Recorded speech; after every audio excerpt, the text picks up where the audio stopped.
And then that's the extent of it, because when I went through it, I was wanting to tell them more about my ag stuff.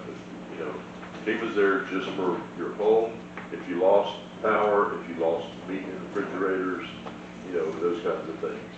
But the USDA, the NRCS, and the FSA are the ones that we have to go to help the farmers. Right, and that was those three gentlemen that's sitting in the far back in that stage. I just overheard them talking to a lady who had her fence. Oh, you were in the big Coliseum. I'm in the big Coliseum. Okay, yeah, and they're yes, in there. Right. X2 is where FEMA is. Okay, well, not there, but they were getting information about all farmers, trying to get farmers to come in, and they were just talking about the different animals, the different crop stuff, whatever, and they're doing it. They were asking people to come in and talk to them about what you're talking about. They were getting a report to submit it. So please go into the, what is that called, the Exhibit 2 or? No, Exhibit 2 is the long building to the left. So that's Exhibit 1? That's Exhibit 2. The Coliseum is the Coliseum. Okay, and the Coliseum is where they're located. The basketball court is. That's where it's okay. That's where they are. And no one seemed to know that they're there. But they're there and they're looking out for your farmers. There's three gentlemen who sit to the back of the thing, the table of the Coliseum. They're definitely trying to get information about your farmers. So that's really about all I have. I guess now it's time for item B. septic sewer. Yep.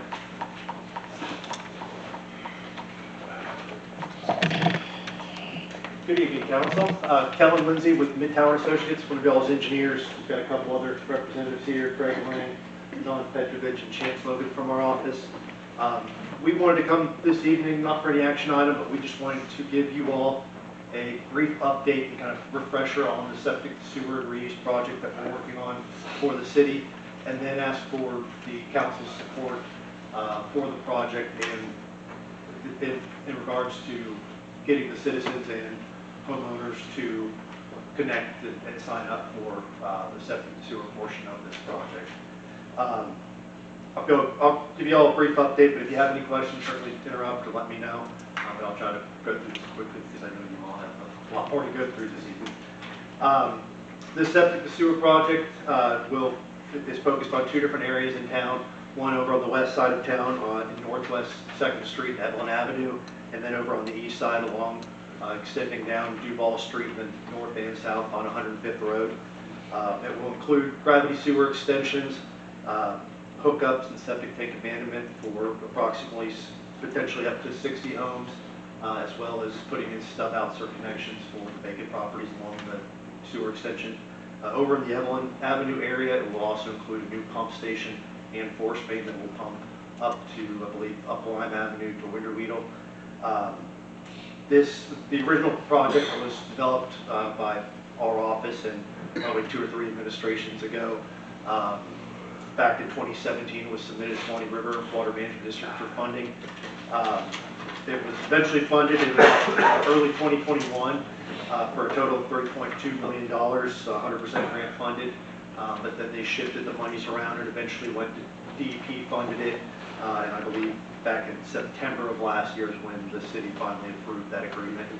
And just as an FYI, DEP and Water Management District are continuing to focus more and more on funding these type of septic sewer projects, getting people off of septic, putting people on central sewer.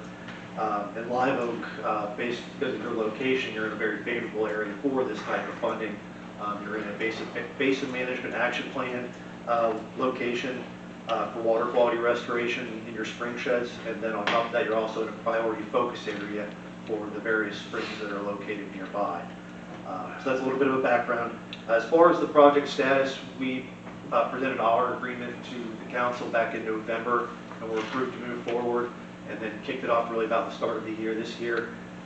We've been working through, I guess, 3 different public works directors. We've been having a really great relationship with JL so far since he's been on board, and with Mr. Sessions working through and making progress on it. We are approaching 100% design on the set of plans. We're finalizing some kind of finishing touches on the lift station layout, and then we're coordinating the incoming power for the lift station with FPL.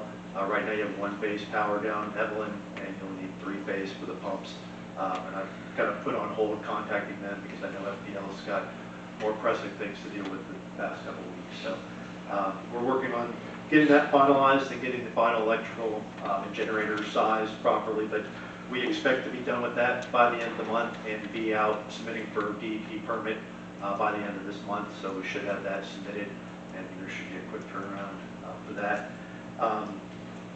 We would anticipate, assuming we don't have any issues with permitting, going out, coordinating the advertisement for bids towards the end of the year, November timeframe, and then hopefully if we're within budget, that's a big if, we would hope that construction can potentially start kind of January, February timeframe of 2024. And I make that comment just to let you all know, as you all are aware, prices have continued to go up and up and up over the past several years with inflation, supply chains, labor shortages, so forth. So we do anticipate a notable shortfall on this project, potentially up to $2 million.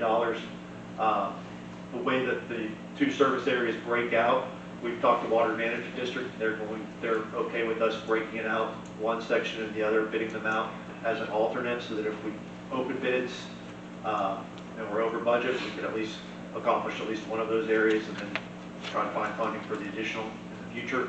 And with that in mind, we did work with Mr. Sessions to put together an additional funding application for that anticipated shortfall. And we submitted, 2 weeks ago, we submitted additional water quality improvements grant application to DEP for additional $2.5 million for that anticipated shortfall. We hopefully by November we'll know, so that timing may be great. We do get the money for the shortfall, that we'll know that it's available and that we can potentially build that whole project as is. We also submitted a second application for potential phase 2 of septic to sewer for a total of $6.8 million that we've submitted. We'll find out if we get it, hopefully we get it in November. So like I said, you all are in a great area for that type of funding, and the DEP and Water Management District are really prioritizing it. So time is now to keep trying to pursue that type of project. You said you put an additional. Second, we put in 2 applications, Right. 2 separate applications for the city. Okay. One was to cover the shortfall for this current one that we're designing. Got that. And then the second one is for the conceptual phase 2 septic to sewer How much was that? for 6.8. 6.8. 6.8. Yes. But that one's conceptual, it's not been designed, we just have some, we kind of looked at the areas that aren't currently sewer, or on central sewer in town, and kind of figured out a rough scope. Wanted to briefly just mention to you all the several benefits of septic sewer projects, because it is happening. The legislature continues to put more and more restrictions on septic systems, and are trying to encourage moving to central sewer as much as possible. But obviously, with you all being in the Swanee River BMAP, they've identified this area as having, having a potential for nutrient pollutants getting into your spring sheds, into your aquifers, and this can, the nitrogen pollution can impair water bodies, lakes, aquifers, so forth, and then can also contaminate your drinking water sources, that type of thing as well. But there's a reliability obviously involved with the central sewer system, where the homeowner's not responsible for their own septic tank, having to maintain that, and with you all being in the location you are, the cost of permitting and cost of the enhanced treatment septic systems that they now require for lots at 1 acre or less are becoming more and more expensive.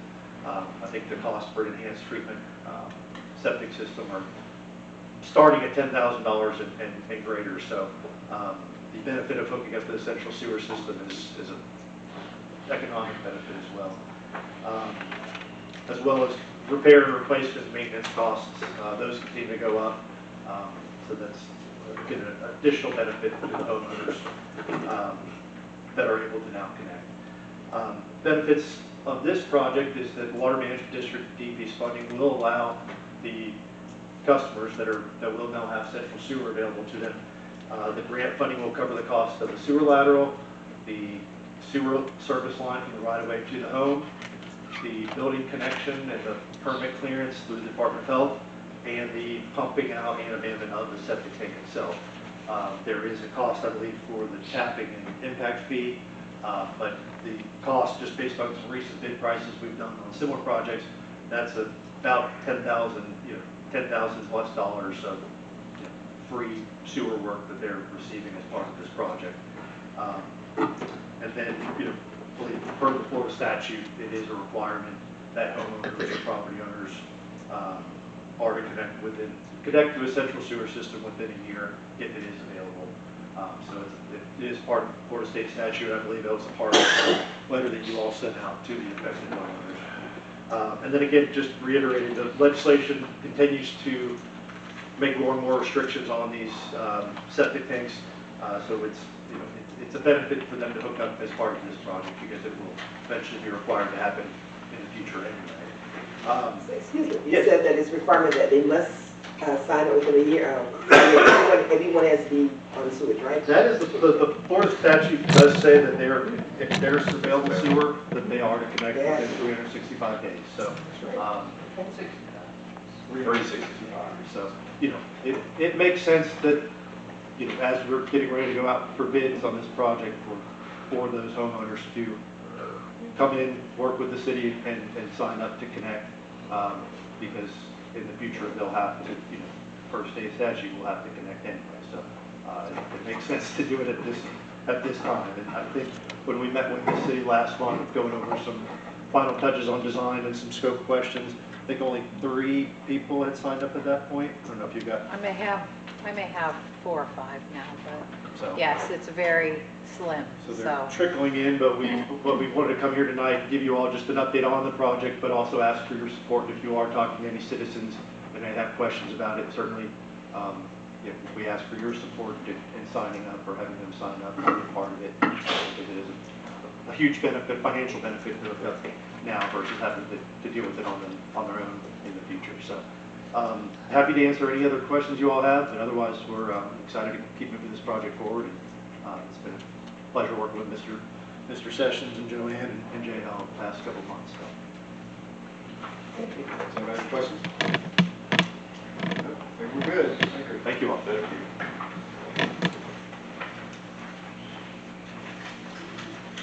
I think we probably need to think as we get closer, putting some kind of kickoff advertising type, getting the word out.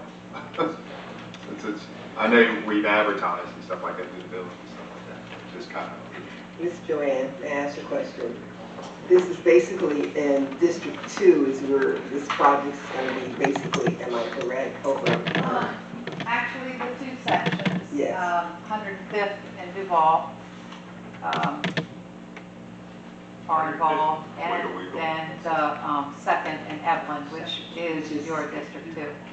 I think that, we had tossed around the idea of trying to have a little bit of community outreach, and that would be wonderful to have the council involved. Can we have the addresses up in there? Oh, yes. That's what I I need would from you, be please. happy to share the list. If you would do that, I would greatly appreciate it. I'll go door to door. Yes, that would be terrific. Get me that list as well. I got some folks on 100. Yes, great. I think the district split at Duval, correct? So north on 105th is That's District 1 on on the the south. city side, yes. Yeah. And then on I the, get the window on this side. and Ms. Allen, your district should be as well. Can we do Anna? Anna should be served already. We've got a very detailed list We though. do? Okay, I'll get with you. That puts us Okay, Thank you. wonderful. Okay, Mr. Sessions, item C. Discussion with possible council action, release of code enforcement lien of Mr. Robinson. I don't have the amounts and all. I give it to Mr. Neal. He may have more. Yeah, I could help with this. The Robertsons, they had a code enforcement case against them. The land was purchased and they have cleaned up the property very well. They met the compliance. The original Lien date was November the 17th, 2017.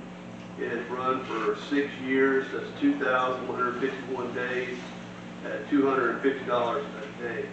So the total fines as of today is $537,750. So they have come into compliance, and the city is willing to, will impose a $500 administrative fine, and that will cover the administrative costs. And release them from all those, debt interest and fines. So both of these items we're gonna talk about is the same thing. And the alternative would be to foreclose on the lien. Then we would end up with the property, then have to market it, and I don't know what each one of them's worth, but I believe they're vacant lots at this point, and, One has a house on one does. Yeah, So we have new owners who are willing to, kind of the impetus of the plan is the new owners, either by, I think the second one is a tax deed sale, and what they're willing to do is get it cleaned up, back on the tax roll, back being productive, like I said, I don't know the appraised value, but I know it's substantially less than $500,000. Plus you got several thousand in foreclosing the lien. So this was kind of an idea to the council to cover all the administrative costs with the idea that these are so old, so large that they'll never be paid. And they get the property back into a productive state. And then they met all compliance. Right, they have to be in compliance with Sure. everything. Okay, once again, the city, you're cheating yourself, $500. And it's been how many, you said 500 and whatever thousand, you're cheating yourself. We're cheating ourselves. Well, Isn't $500 I considered as want much to do money? this for some of the people that are, you know, in the city that, definitely can't afford 500 or $1 million. So they can't afford 500 right now. Is this a family member that Say took over? 500, So say 500. 500 is 500 Not now. $500, no, not the So- fine, but $500 what we're charging them. Yeah. I think that's fair to, they comply, and maybe a new owner that has got it and complied. So I'm willing to get this off the books, and move forward and hopefully be a productive piece of property within the city for both of these. Are the original owners like in a nursing home or? They were, John knows more about that than I do. yeah. It's in the packet. And exactly where is this property On located? Main Street. On Main Street. One of them. Right. So, I have no problem with it, $500, that's good. Okay, we've heard the recommendations of staff. What's the wishes of the board? Are we doing both items? we have to do one at a time. Okay. I'll offer a motion that we go with staff recommended action and release the code enforcement lien against the Robinson property. Okay, we have a motion. Second. We have a second. Any further discussion? All in favor? Aye. Opposed? Item C carries. Okay, item D is the same thing. This Patterson property has been delinquent for 15 years, 15 days. The current fine is $1,372,500. Okay, you've heard recommendations from staff for these two properties. What's the wishes of the board? Is that 500 too, sir? 500. I'll offer a motion that we release code enforcement lien on the Patterson property as well. Okay, we have a motion Second. and we have a second. Is there any further discussion? All in favor? Aye. Opposed? Item C passes. Thank you. Item E, resolution 2023-15. I'll be glad to read by title only, pleasure of the chair.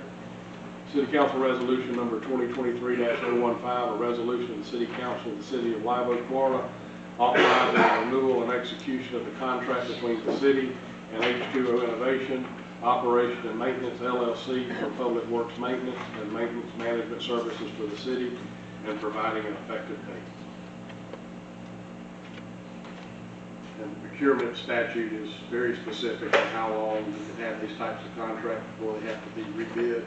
This contract would be in its final 2 years, and so the purpose of the resolution is to go ahead and renew it through the final 2 years, which would be the maximum amount, and that would give us the continuity we need in that area. Yes, sir. H2O has come to us and they really want to stay alive and they really want to keep working here. And they do a pretty good job. And I would like to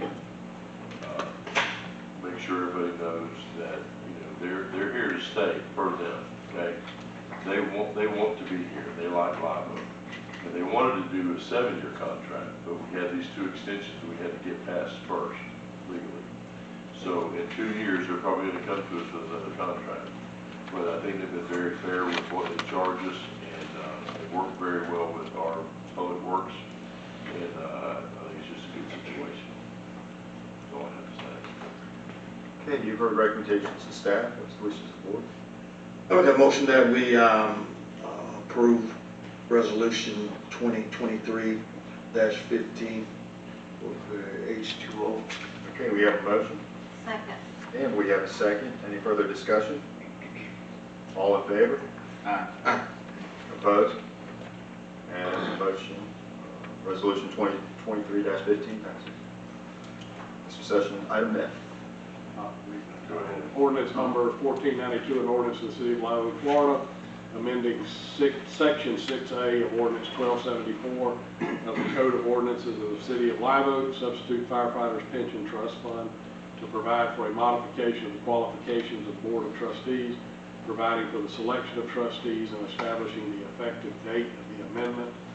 And if you review the ordinance, you'll see the items that are underlined are the additions to the ordinance and what we have done. This, as I understand it, this pool continues to sort of shrink as time goes by. And so we've,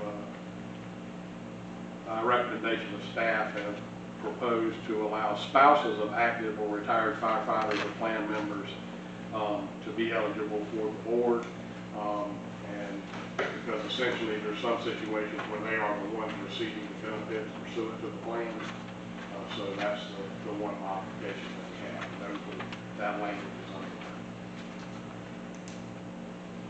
Okay, you heard recommendations